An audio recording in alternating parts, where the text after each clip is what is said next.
Le voyageur pressé ou le touriste négligent qui voit de son avion se dessiner les terrasses d'Alger ne découvre de l'Algérie que les architectures d'une ville européenne et les plaines partagées en domaines rectilignes.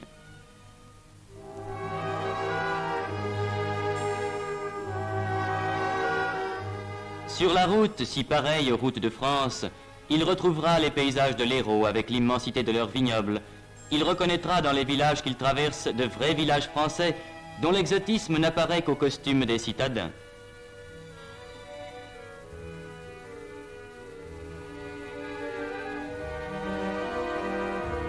Il situera en Beauce ou en Brie ces plaines à blé dont les chaumes coupés hauts marquent seuls que nous ne sommes pas en France. Ce voyageur ne connaît pas la Kabylie, mais arrivant d'Alger par une route sans histoire, il en ouvrira la porte avec le marché de Tizi Ouzou.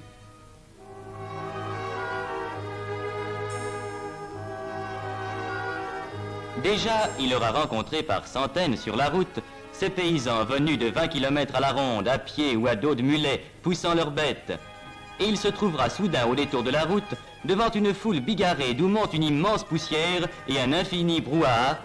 C'est le marché.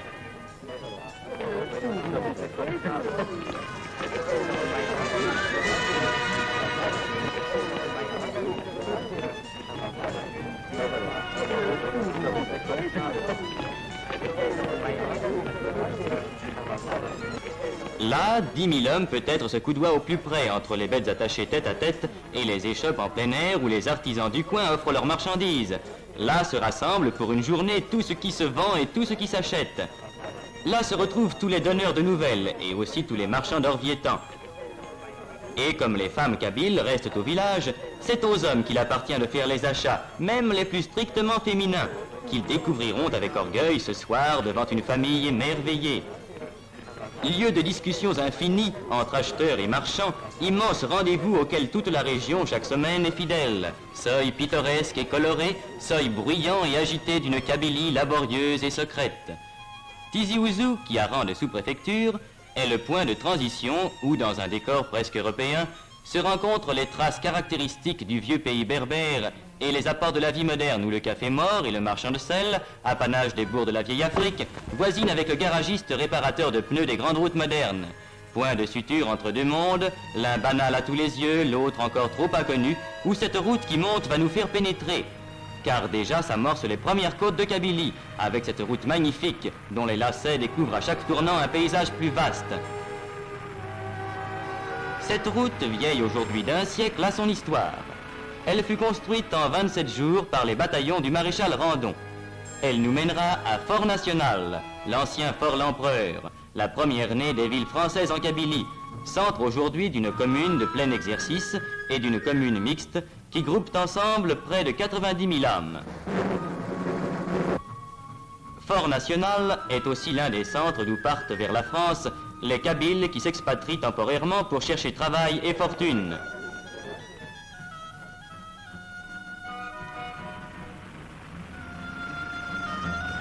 C'est de là que s'en vont ces travailleurs que les mines et les usines françaises emploient volontiers pour leur qualité, laissant au pays les femmes et les vieillards.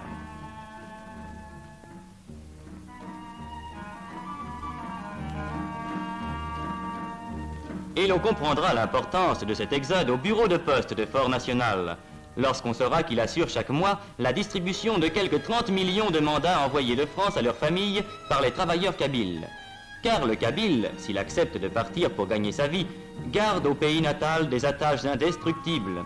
Ce mandat mensuel qu'il envoie servira à acheter une maison, un champ, un petit domaine où il reviendra plus tard vivre entre les siens sur la terre des ancêtres. Quittons Fort National, que des détours de la route nous laisseront voir encore longtemps sur sa hauteur comme un château fort, en même temps qu'apparaîtront sur chaque piton l'amoncellement de murs et de toits qui marquent un village. Car dans les temps anciens, les Kabyles, race autochtone, accrochés à leurs terres montagneuses, ont, par crainte des pillards et des envahisseurs, établi leur village sur les crêtes pour mieux résister aux attaques et aux incursions des conquérants.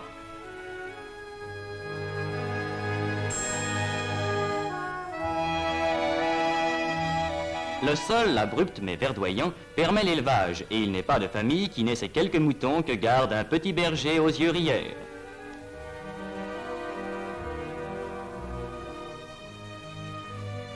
La terre est la seule richesse, la seule source de vie, la seule abondance. Pauvre abondance. Champs de Kabylie à flanc de coteaux, cultivés à force de peine, champs maigres qui laissent pousser de maigres moissons de seigle ou d'orge, d'où pendant des siècles le peuple kabyle a tiré son pain. Mais sur ces pentes, l'olivier abonde. L'apport français a développé dans le cadre familial cette culture qui donne à la Kabylie une part de son décor et une part de sa nourriture.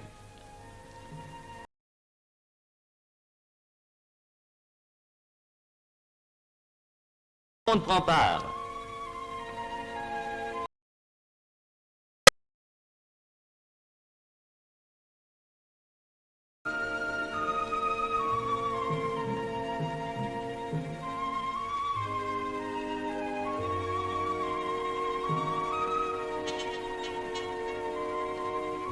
Pittoresque kabyle. Il existe encore dans les villages éloignés de ces moulins primitifs, identiques à ceux qu'employaient les vieux berbères que ne purent abattre les Romains. Meules qu'ont remplacé aujourd'hui les moulins modernes, établis depuis une cinquantaine d'années dans les centres, mais qui continuent à verser le chaud liquide jaune d'or qui fera la joie du foyer.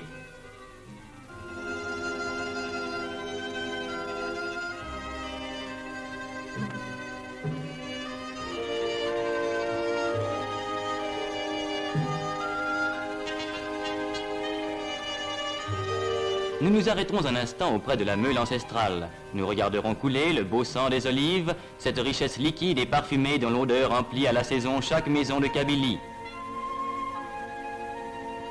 Nous suivrons cette vieille chargée qui, comme autrefois, s'en va avec son fardeau vers son village haut perché.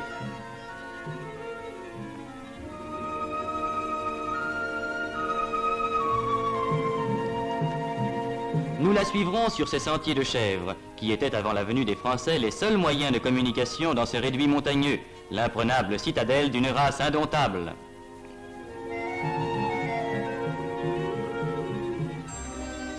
Nous parviendrons avec elle au village qui a souvent gardé son allure ancienne, avec ses chemins étroits entre les murailles, ses fileuses au seuil des portes et son grand air de dignité robuste.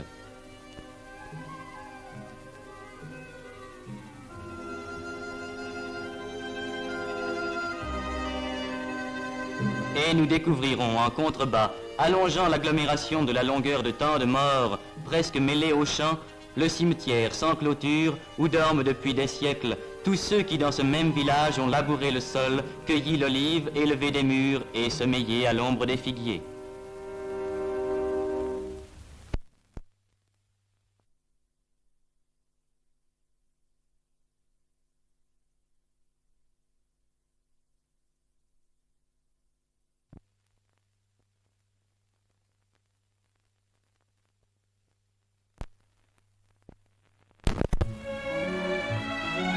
Sur notre route s'ouvre la forêt.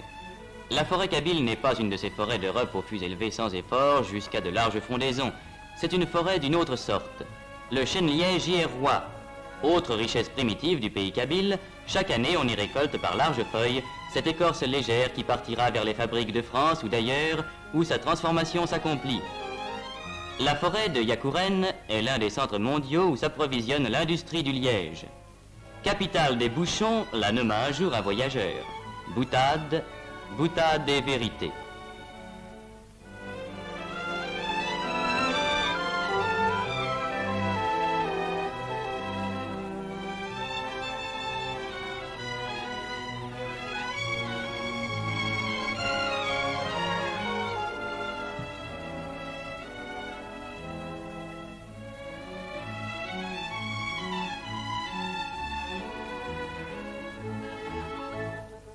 Reprenons la route.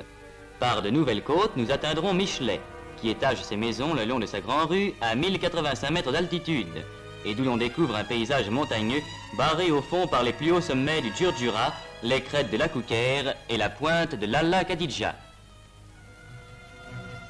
Michelet, chef-lieu d'une commune mixte de 80 000 habitants, règne sur les contreforts de la grande barrière montagneuse. Dernier centre sur la route des montagnes, Michelet aligne le long de ses bâtiments modernes ses spectacles pittoresques et contrastés, le palabre des vieillards et au pied de sa mairie, l'écolier devenu écrivain public.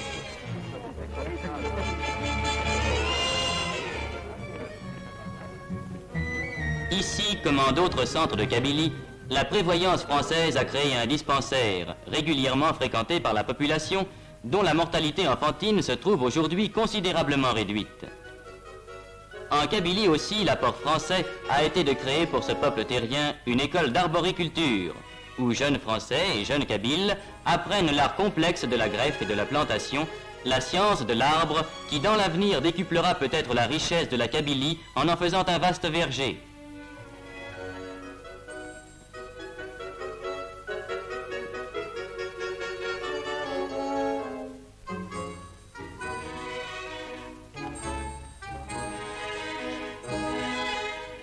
C'est près de Michelet que s'élève l'ouvroir d'Aït-Ichem, créé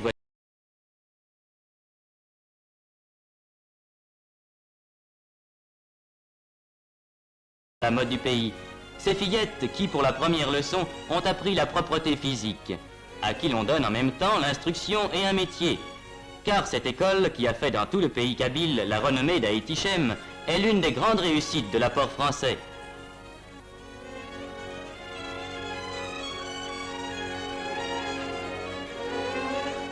Ces fillettes, une fois sorties de l'école, font prime sur le marché du mariage. Elles parleront français et sauront, selon les meilleures techniques, tisser ces étoffes et ces tapis d'un dessin subtil et d'un art à la fois primitif et compliqué qui compte parmi les témoignages de l'art berbère.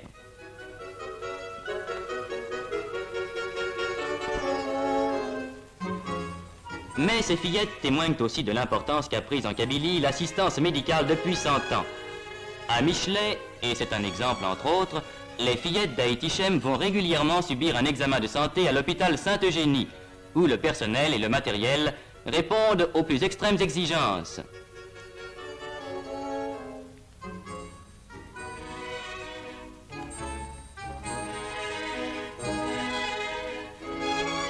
Grâce à ces aménagements sanitaires, la vie kabyle, autrefois menacée par les maladies et la déficience de l'hygiène générale, a pu remonter la pente et s'assurer plus fortement pour l'avenir.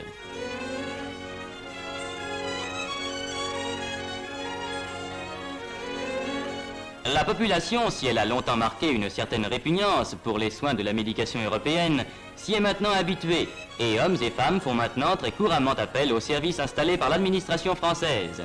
Certes, tout n'est pas fait en Kabylie, et l'essor de ce pays difficile ne pourra arriver à son plein développement qu'à la suite de très gros efforts.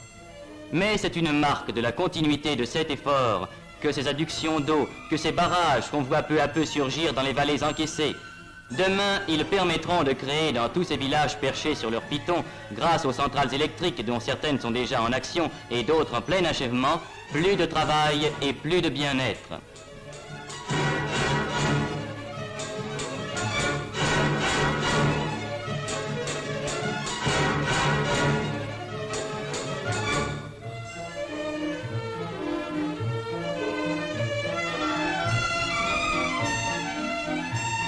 La force électrique donnera du travail et du pain à cette terre peu hospitalière où une race n'a pu vivre qu'à force de volonté.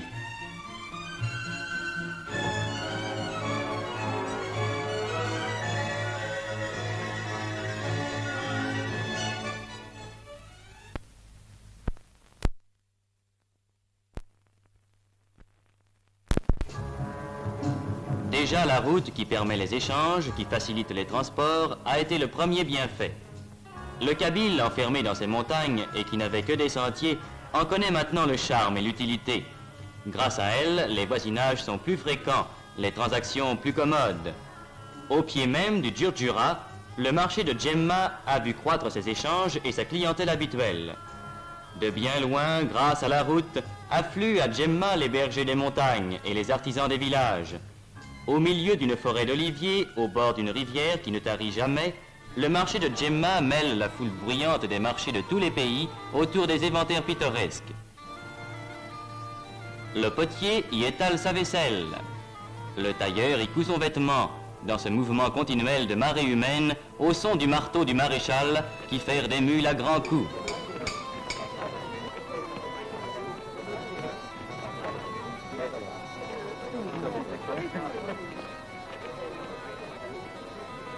Mais la caractéristique de Djemma, c'est son marché aux bestiaux et sa boucherie en plein vent, où en l'espace d'une journée, des centaines de bêtes passent à l'abattoir. Tableau brutal et haut en couleur, où la vieille Kabylie apparaît dans sa truculente robustesse.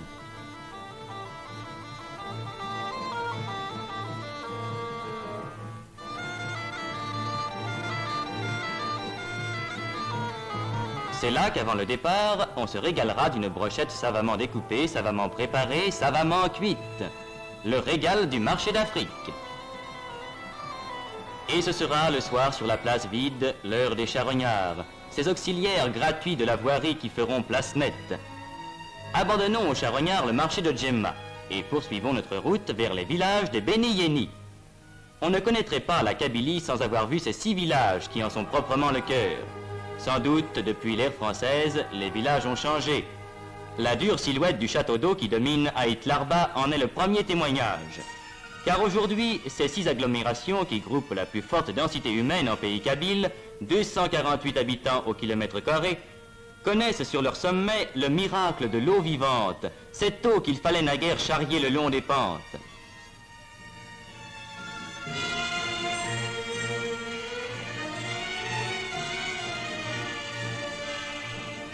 Village de Béni Yéni, le centre de l'artisanat kabyle.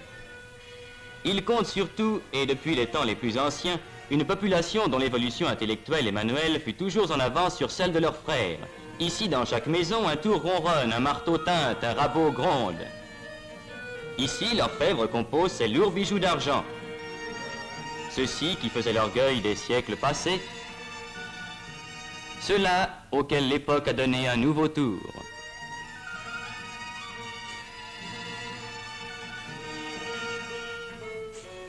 Là, l'ébéniste ajuste ses coffrets délicats incrustés de nacre ou d'ivoire, dont les dessins gardent le caractère d'un art particulier resté pur des apports étrangers.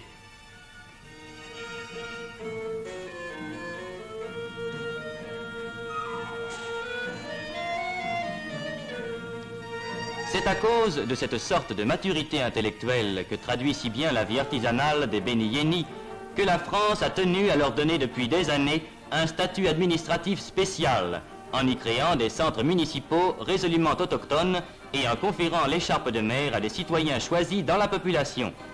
Cette innovation a depuis été grandement élargie, mais ce sera l'orgueil de la Kabylie d'avoir en Afrique du Nord donné les premiers musulmans saints de l'écharpe tricolore.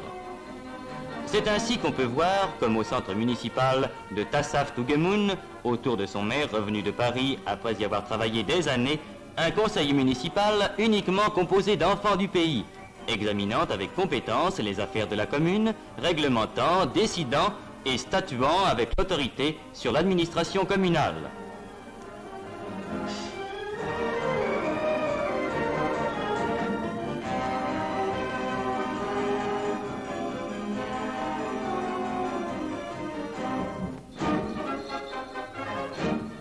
C'est pour une part aussi à cette maturité de la Kabylie prise comme exemple que l'exercice du droit de vote a pu être instauré dans l'Algérie sans difficulté et sans trouble moral. La démocratie est d'ailleurs depuis toujours dans les usages et dans la vie du pays, et il n'est pas inutile de rappeler que les Kabyles ont de tout temps vécu au milieu de leurs montagnes dans l'usage journalier des règles de la vie démocratique.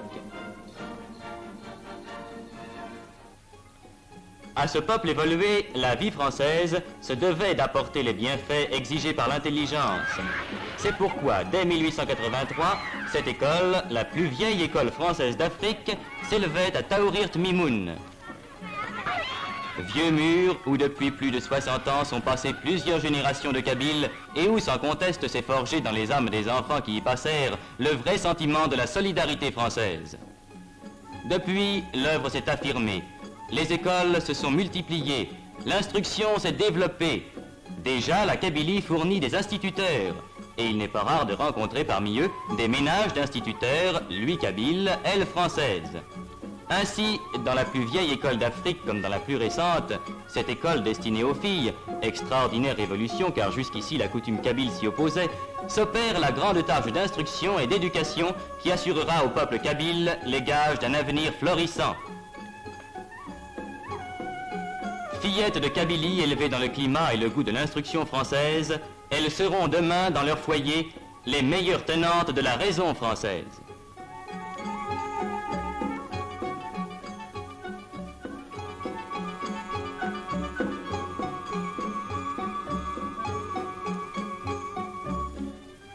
Maintenant, sur cette route qui gravit toujours la montagne, quel dernier spectacle réserve la Kabylie? La végétation se fait plus rare. L'empire du roc et de la pierre nue s'affirme.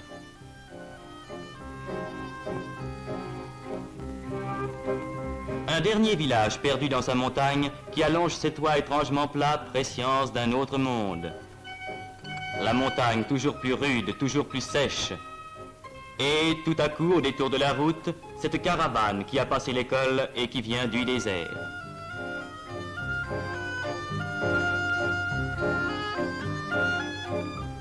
Un cèdre soudain poussé en plein rocher et dont la présence signale que nous arrivons à l'altitude de 2000 mètres. Maintenant, c'est seulement le silence, la fin de toute vie, la haute solitude. Nous sommes aux confins du pays kabyle, le Djurdjura borde l'horizon, au-delà commence le sable, le pays sans vie, le grand désert.